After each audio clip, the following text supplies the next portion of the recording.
बकरियों का कुआं। पुर नाम के गांव में राघव नाम का एक आदमी रहा करता था। उसकी पत्नी का नाम रमा था। उनको एक बेटा था जिसका नाम था साहिल। साहिल छोटा ही था, तभी उसकी माँ रमा बीमार होने के कारण उसे छोड़कर चली गई थी। अब घर में साहिल अकेला रहा करता था। उसका अकेलापन राघव को खाया करता था। तभी राघव की मौसी एक दिन उसके घर आती है और राघव से कहती है, मैं सोच रही हूँ कि तुम दूसरी शादी कर लो। अरे मौसी, लेकिन मेरा साहिल अभी बहुत छोटा है। पता है मुझे, इसीलिए उसी के लिए तुम्हारी दूसरी शादी करवाना चाहती हूँ। उसको माँ का प्यार मिल जाएगा और वो घर में अकेला भी नहीं रहेगा। ठीक है मौसी, आपने सोचा होगा तो ठीक ही होगा। ठीक है, मैं फिर लड़की देखना शुरू कर देती हूँ। जी। मौसी राघव को एक अच्छी लड़की देखकर उससे शादी करवा देती है।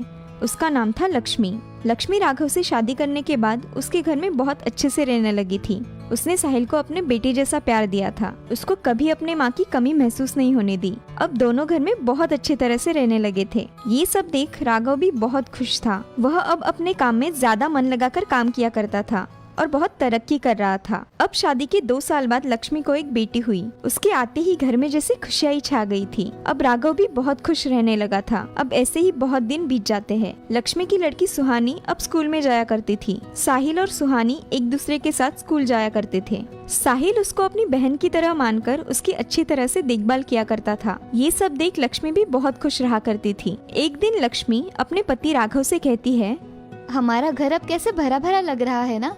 हाँ लक्ष्मी, सच कह रही हो। हमारे घर में ये खुशी सब तुम्हारे वजह से ही मिली है।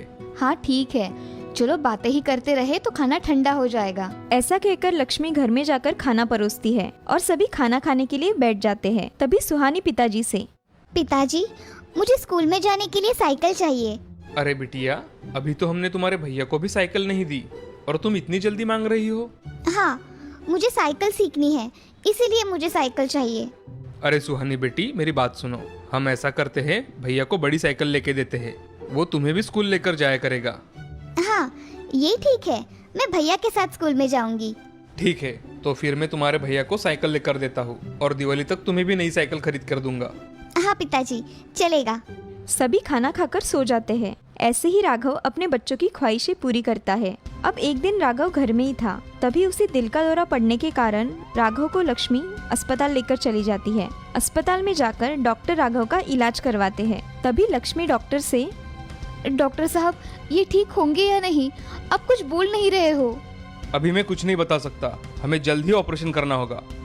आप ऑपरेशन करिए डॉक्टर साहब, पैसों का इंतजाम मैं कर लूंगी। जी।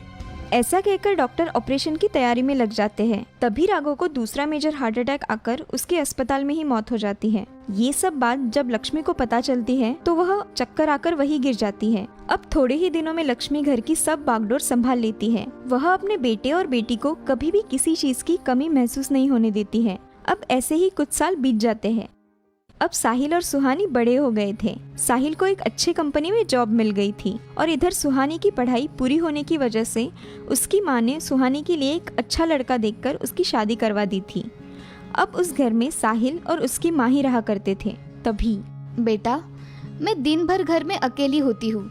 मेरे साथ गप्पे लड़ाने के लिए और इस घर को संभालने के लिए एक अच्छी बहू लेकर आओ। क्या माँ, कौन सी बातें लेकर बैठी हो? आप ही ढूंढो। आपको जो पसंद आएगी मैं उससे शादी कर लूंगा। हाँ ठीक है, मैं जल्द से जल्द तुम्हारी शादी करवा दूंगी। माँ, तुम्हें जो करना है वो करो, मगर मुझे छोड़ दो। मैं जा रहा हूँ ऑफिस। हाँ जाओ, और जल्दी घर वापस आना। हाँ माँ। अब साहिल ऑफिस में जाकर अपना काम करता है और लक्ष्मी उसको बहू ढूंढने के लिए बहुत सी लड़कियों की फोटो मंगवा लेती है। अब उसमें से एक लड़की लक्ष्मी को बहुत पसंद आती है। लक्ष्मी वह फोटो टेबल पर रखकर अपना काम करने चली जाती है। तभी शाम के समय साहिल घर पर आता है और टेबल पर लड़की की फोटो देख अपनी माँ से, माँ, ये किसकी फोटो है? बेटा, मैंने तुम्हारे लिए एक लड़की चुनी है, उसकी फोटो है ये। क्या माँ, आप भी? अगर आपको पसंद है तो मुझे भी पसंद है। अच्छा ठीक है, फिर इस लड़की को देखने रविवार को चले जाते हैं।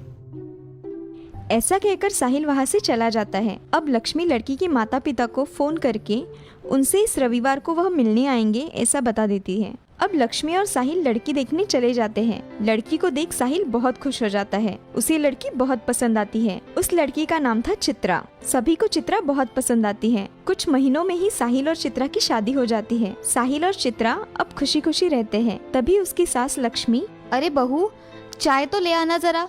हाँ माँ जी, आई।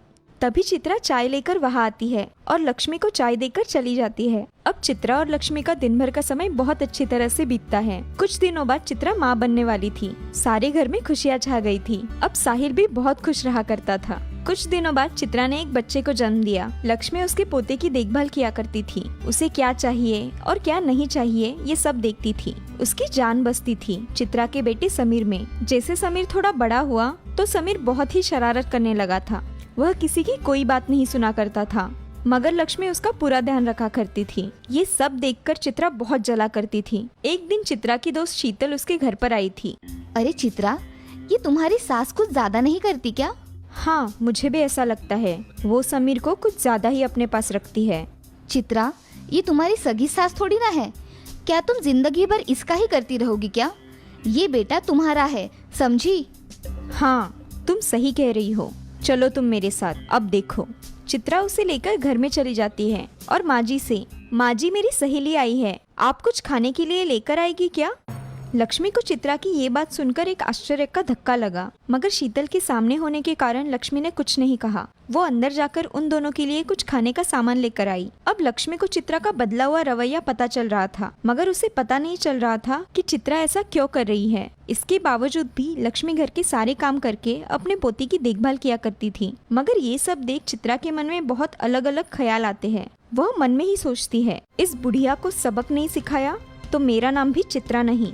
अपने विचार साहिल को बताती है। तभी साहिल उससे, चित्रा, तुम ऐसी बकवास मत करो। अगली बार मेरी माँ के बारे में बोलने से पहले सोच लिया करो। तुम सिर्फ मुझे ही बोलो, तुम्हें तुम्हारी माँ ही अच्छी लगती है। अरे ऐसा नहीं है चित्रा, मगर माँ ऐसी नहीं है। तुम्हें पता है क्या, तुम दिन भर घर में थोड़ी ना रहते हो, मुझे सब सहना पड़ता है।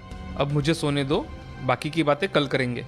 साहिल अब सो जाता है, मगर चित्रा हर रोज साहिल के कानों में उसकी माँ के खिलाफ कुछ न कुछ बातें डालती है। अब साहिल भी चित्रा की बातों में आता है। तभी, मैं सोच रही हूँ कि तुम माँ जी को अनाथाश्रम छोड़कर आओ। हाँ, तुम सही कह रही हो चित्रा।